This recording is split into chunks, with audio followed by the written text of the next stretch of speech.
आप सभी छात्रों का एक बार फिर से स्वागत है।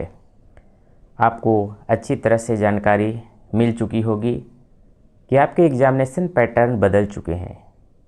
अब जो एग्ज़ामिनेशन में क्वेश्चन आएंगे वह ऑब्जेक्टिव टाइप के आएंगे, यानी MCQ। और किस तरह का क्वेश्चन आएगा वह आपको हम यहाँ पर बताने का प्रयास कर रहे हैं।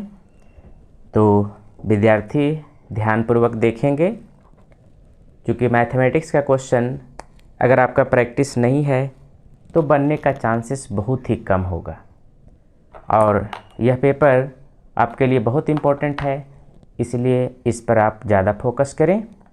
तो स्क्रीन पे क्वेश्चन है, उसमें आपको देखिए क्या कह रहा है। Region represented by x greater than equal to 0, y greater than equal to 0, जिसमें 4 ऑप्शन आपके पास हैं। पहला कह रहा है first quadrant, second quadrant, third quadrant and fourth quadrant.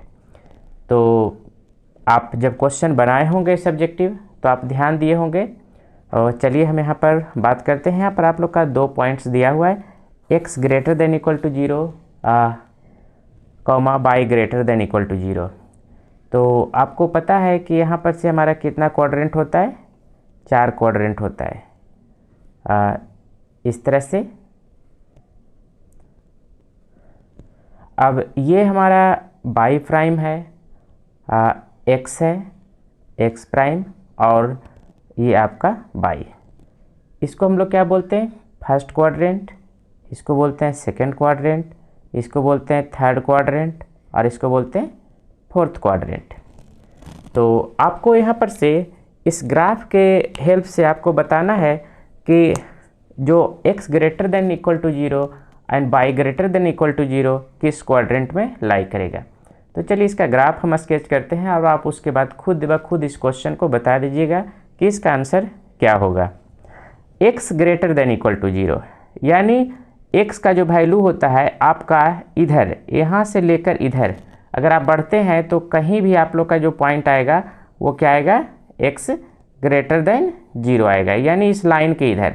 By जो लाइन है आपका राइट हैंड साइड, अगर आप कोई भी ग्राफ लेते हैं तो आप लोग का ये आपका क्या आएगा, पॉजिटिव आएगा। और दूसरे कलर से हम लोग y ग्रेटर देन 0, यानी जो अभी हम ग्राफ स्केच किए हैं, जो ये कलर जो बता रहा है ये क्या बता रहा है, x greater than equal to 0, यानी यहाँ पर से ये पूरा पार्ट्स हमारा क्या है, x greater than equal to 0 है। अब आप लोग का सेकंड जो वैल्यू दिया हुआ है आप लोग का क्या कहता है, y greater than equal to 0। तो y जो आप लोग का होता है, अगर यहाँ पर से आप लाइन लेते हैं तो ऊपर का लाइन, यानी x एक्सिस के ऊपर का सारा लाइन क्या हो जाएगा, कॉमन हो जाएगा। तो ये जो आप लोग का आ गया y greater than equal to 0। अब आपको ध्यान देना है कि इस दोनों में कॉमन कौन है, यानी किस क्वाड्रेंट में x का भी लाइन है और y का भी लाइन है। तो आप देखेंगे कि जो आप फर्स्ट क्वाड्रेंट ये देखे थे, ये फर्स्ट क्वाड्रेंट, इसमें क्या है, x का भी लाइन है और y का भी लाइन है, यानी कॉमन है। तो इसका जो आप लोग का जो करेक्ट आंसर होगा वो आपका क्या होगा, फर्स्ट क्वाड्रेंट होगा। क्या होगा, फर्स्ट क्वाड्रेंट। ये देखिए आप लोग का फर्स्ट ऑप्शन में दिया हुआ है। तो इस तरह से आप लोग का कोई भी ऑब्जेक्टिव क्वेश्चन एग्जामिनेशन में दिया हुआ रहेगा। अगर आपका प्रैक्टिस है तो आप क्वेश्चन को बना सकते हैं, अदरवाइज आपसे क्वेश्चन छूटने का चांसेस ज़्यादा रहेगा। चलिए आप लोग का हम लोग सेकेंड क्वेश्चन की ओर चलते हैं, क्योंकि कुछ क्वेश्चन आपके सैंपल के लिए यहाँ पर लाए हैं, जिससे आपको भी समझ में आ जाए कि किस तरह का क्वेश्चन आएगा, किस तरह का हम लोग सॉल्यूशन करेंगे और कैसा क्वेश्चन का पैटर्न है। तो सेकेंड क्वेश्चन में कह रहा है द फंक्शन, यहाँ पे क्या कह रहा है, the function of a linear programming problem, the function the objective function of the linear programming problem. यहाँ पर से आप लोग का 4 ऑप्शन दिया हुआ है, एक कॉन्स्टेंट है, एक function to be optimized, a relation between the variables, और लास्ट आप लोग का क्या है, नन ऑफ दीज। तो यहाँ पर देखा है ऑब्जेक्टिव फंक्शन, ये क्या है, objective function of linear programming problems, यानी जो ऑब्जेक्टिव है हमारा लीनियर प्रोग्रामिंग का वो क्या है, वो एक कॉन्स्टेंट्स है, ये फंक्शन टू बी ऑप्टिमाइज्ड है, ए रिलेशन बिटवीन द वेरिएबल्स है, या फिर नन ऑफ दीज। तो देखिए लीनियर प्रोग्रामिंग का जो भी हम लोग प्रॉब्लम फाइंड आउट करते हैं, तो आप थ्योरी क्लास या हमारा वीडियो लेक्चर देखे होंगे तो आपको समझ में आ गया होगा कि फंक्शन को ऑप्टिमाइज करता है, यानी या तो उसका मैक्सिमम वैल्यू या मिनिमम वैल्यू। तो इसका जो आप लोग का करेक्ट आंसर आप लोग का होगा, देखिए फंक्शन टू बी ऑप्टिमाइज, यानी इससे आप लोग का मैक्सिमम नहीं हो सकता या मिनिमम नहीं हो सकता उस पार्टिकुलर कॉन्स्टेंट के लिए। तो ये 2 क्वेश्चन आप लोग का था ऑब्जेक्टिव टाइप का। कुछ विद्यार्थियों का प्रॉब्लम हमारे पास आया था मैसेज कि आपका कुछ वीडियो ओपन नहीं हो रहा है। तो ध्यान रखिएगा कि हमारा वीडियो अगर आपको देखना होगा तो वहाँ पर ज्वाइन का ऑप्शन है, उसमें 29 रुपीज़ आपको पेड करना होगा।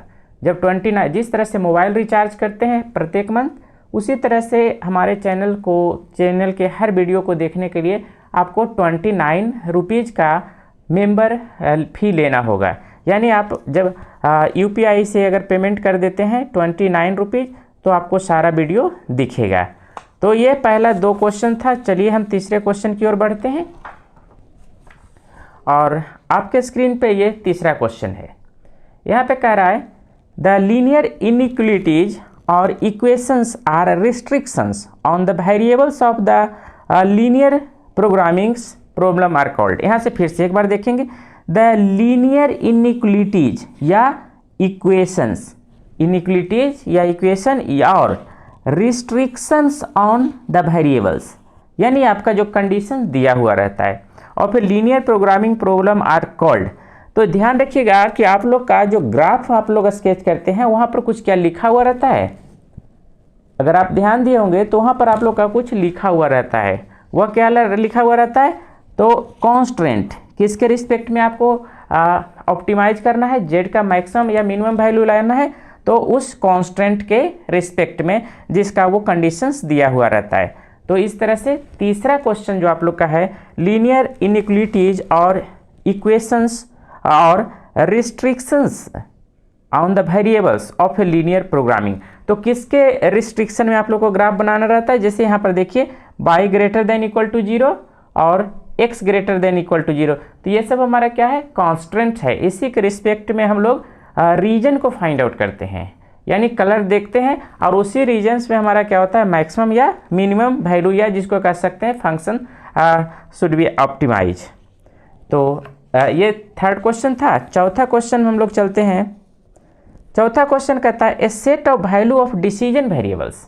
ये क्या है? A set of values of decision variables that satisfied the linear constants and non negative conditions. यहाँ पर ध्यान दीजिएगा, ये इंपॉर्टेंट पॉइंट है। यहाँ पर कहता है the set of value of decision variables that satisfied the linear constants. यहाँ पर क्या करा है? सेटिस्फाइड द लीनियर कॉन्स्टेंट, और ये इंपॉर्टेंट पॉइंट है नॉन निगेटिव कंडीशंस। तो यहाँ पर 2 तरह का कंडीशंस आएगा, एक आप लोग का आएगा निगेटिव कंडीशंस और दूसरा आएगा non negative condition of the linear programming. तो यहाँ पर आप लोग का क्या कर रहा है? नॉन निगेटिव, यानी निगेटिव नहीं आए, तो उस केस में यानी वैसे सॉल्यूशंस को हम लोग क्या बोलते हैं? Feasible solution. तो ये आप लोग का क्या है? और डेफिनेशन से ही क्वेश्चन है। तो इसका जो करेक्ट आंसर ऑप्शन क्या हो जाएगा? C, this is the feasible solution. तो अभी तक 4 क्वेश्चन देखे, आपको समझ में आ गया होगा कि अगर हमारा फंडामेंटल और बेसिक कंसेप्ट क्लियर नहीं है तो आंसर देना थोड़ा सा मुश्किल हो सकता है। तो ध्यान रखिएगा कि अगर आप हमारे सारे लेक्चर को देखते हैं तो आपको किसी भी तरह का प्रॉब्लम नहीं होगा, और CC5 में बहुत अच्छा मार्क्स आ सकता है। और जो मैक्सिमम मार्क्स आप लोग का आने का चांस रहेगा, ये मैथमेटिक्स पोर्शन से ही होगा, जिसमें आप लोग का करेक्टनेस ज़्यादा होता है। तो चलिए एक क्वेश्चन और हम स्क्रीन पे लाते हैं, उसके बाद फिर हम आगे का लेक्चर में और भी क्वेश्चन आप लोग को लाकर बताएंगे कि किस तरह से उसका सॉल्यूशन आप कर सकते हैं। तो इस क्वेश्चन को एक बार फिर से आप ध्यानपूर्वक देखिए तो आपको समझ में आ जाएगा कि क्या कह रहा है। कह रहा है the maximum value of z 3x + 4y subjected to constants. देखिए यहाँ पर क्या फिर से बोल रहा है? मैक्सिमम, यही आप लोग का क्या था? Optimum solution. किसके लिए? z = 3x + 4y subjected to the constant. यहाँ पर कॉन्स्टेंट आप लोग का क्या दिया हुआ है? यहाँ से 3 कंडीशन दिया हुआ है। तो लीनियर प्रोग्रामिंग आप पढ़े होंगे तो आपको ध्यान होगा कि आपको इस तरह से सोल्व